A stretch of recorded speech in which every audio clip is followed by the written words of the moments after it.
Hello guys, welcome back to my YouTube channel Study Anchor. इस video हम बात करेंगे जीडीएस के रिगार्डिंग। एक डाउट है, छोटा सा डाउट, जिसमें लोगों को ये कन्फ्यूजन आ रहा है कि सर जो फॉर्म है वो बीपीएम की पोस्ट पर अप्लाई करूं या फिर एबीपीएम की। बीपीएम्स में क्या हमें रूल्स रिस्पॉन्सिबिलिटी रहती है या फिर हमें एबीपीएम में जो फॉर्म है वो अप्लाई करना हमारे लिए बेटर रहेगा। तो कुल मिला के हम यहाँ पर इस वीडियो में देखने वाले हैं कि बीपीएम बेटर है या फिर एबीपीएम बेटर है।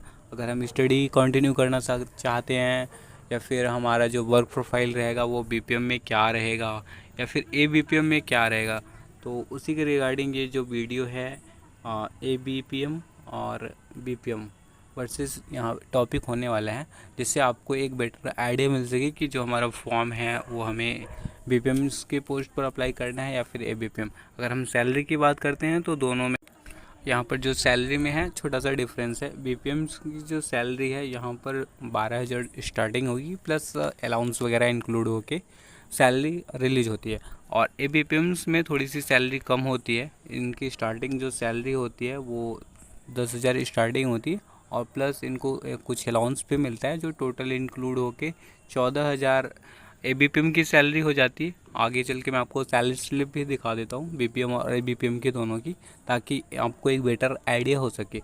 और वर्क प्रोफाइल की भी बात कर लेता हूँ, दोनों में हमें क्या वर्क प्रोफाइल होता है उसकी भी बात करते हैं। तो सैलरी यहाँ पर आपको दोनों मैं आपको पहले दिखा देता हूँ उसका एक स्क्रीनशॉट्स। यहाँ पर अभी ये जो आप सैलरी का एक स्क्रीनशॉट्स देख रहे हैं, ये एबीपीएम की पोस्ट की एक सैलरी स्लिप है, जिसका फुल फॉर्म है असिस्टेंट ब्रांच पोस्ट मास्टर। और ये जो सैलरी स्लिप है इसी ईयर की है। यहाँ पर जो देखिए इनको सैलरी मिलती है वो टोटल 10,000 है, प्लस कुछ अलाउंस है और फिक्स स्टेशनरी चार्ज है। तो टोटल यहाँ पर इनका जो पेमेंट होता है, एक आप देख सकते हैं कि 14,775 रुपये है। यहाँ पर इस सर्कल्स में आप इनकी सैलरी देख सकते हैं। ये एबीपीएम की सैलरी स्लिप है। तो अगर आप एबीपीएम की पोस्ट पर सेलेक्ट होते हैं तो आपकी भी सैलरी कुछ इतनी ही होने वाली है। अब बात करते हैं कि एबीपीएम की वर्क क्या क्या होते हैं। हमें अगर आप सेलेक्ट होंगे एबीपीएम की पोस्ट पर तो आपको कौन कौन से काम करने पड़ेंगे उसको भी हम देख लेते हैं। तो एबीपीएम जो होते हैं वो as assistant branch post master के रूप में वर्क करते हैं। इनका जो मेन अगर सबसे इम्पॉर्टेंट वर्क की बात करें तो पर डे जितने भी डाक्स आते हैं उन डाक्स को डोर टू डोर डिलीवर करना इनका काम होता है एबीपीएम का सबसे मेन वर्क। बाकी अदर वर्क भी होते हैं, जैसे कि जो भी प्रोडक्ट सर्विसेज होती हैं, पोस्ट ऑफिस की नई नई स्कीम्स लॉन्च होती हैं उनकी मार्केटिंग, उनका प्रमोशंस करना, और कभी कभी टारगेट्स वगैरह भी होते हैं, तो वो भी उनमें रिस्पॉन्सिबिलिटी होती है एबीपीएम की, उनको भी पूरा करना। बाकी जो भी ऑर्डर्स होते हैं बीपीएम को उनको भी फॉलो करना होता है। हमें इनके असिस्टेंट्स के रूप में इनके ऑफिस में एज वर्क काम करना पड़ता है ब्रांच पोस्ट मास्टर्स के अंडर में। तो ये इनका वर्क प्रोफाइल हो गया।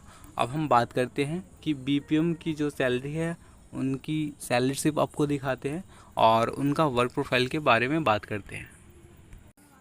तो ये जो सैलरी स्लिप है यहाँ पर आप देख सकते हैं, ये जो ब्रांच पोस्ट मास्टर की सैलरी स्लिप है, और इनकी जो सैलरी है यहाँ पर आप देख सकते हैं 12,000 टीआरए अलाउंस करके सैलरी यहाँ पर मेंशन है 12,000। बट इनको कुछ अलाउंस भी मिलते हैं, और क्योंकि पूरा ऑफिस जो रहता है इनकी देख रेख में रहता है, ऑफिस की मेंटेनेंस वगैरह अलाउंस, कंबाइंड ड्यूटी अलाउंस, तो ये सब इंक्लूड करके यहाँ पर इनकी जो सैलरी है 19,860 रुपये इस मंथ की रिलीज हुई है। अब इनके वर्क प्रोफाइल के बारे में भी हम बात कर लेते हैं। तो जो बीपीएम होते हैं पूरा ऑफिस का मेंटेनेंस, ऑफिस में टाइम से ओपन करना, टाइम से क्लोज करना, और डाक वगैरह को टाइम टू टाइम मेंटेन करना, और अकाउंट्स को ओपन करना, नई नई स्कीम्स जो हैं उनको प्रमोट करना, मार्केटिंग करना, तो पूरा रिस्पॉन्सिबिलिटी जो होता है वो बीपीएम का होता है। बीपीएम इन जो ब्रांच की देख रेख इन्हीं के अंडर में होती है। और इनके अंडर में ABPM वर्क करता है, इसीलिए इनकी थोड़ी सी सैलरी और वर्क प्रोफाइल इनके ऊपर जो रिस्पॉन्सिबिलिटी होती है BPM के ऊपर ज़्यादा होती है, एक तरह से हम कह सकते हैं। तो ये रहा BPM और ABPM के वर्सेस में डाउट्स। अगर आप दोनों के साथ अगर आप स्टडी करना चाहते हैं तो आप कर सकते हैं। थोड़ा सा वर्कलोड जो होता है वो BPM के ऊपर ज़्यादा होता है और इनकी सैलरी भी ज़्यादा होती है। अब आप BPM और ABPM जिनमें भी आप अप्लाई करना चाहते हैं आप कर सकते हैं। और कोई और डाउट है GDS के रिगार्डिंग तो आप कमेंट करके हमसे पूछ सकते हैं। वीडियो थोड़ा सा भी अच्छा लगा हो तो चैनल को प्लीज़ लाइक करिएगा और अपने दोस्तों को भी शेयर करिएगा। मिलते हैं किसी नए वीडियो में। Thank you.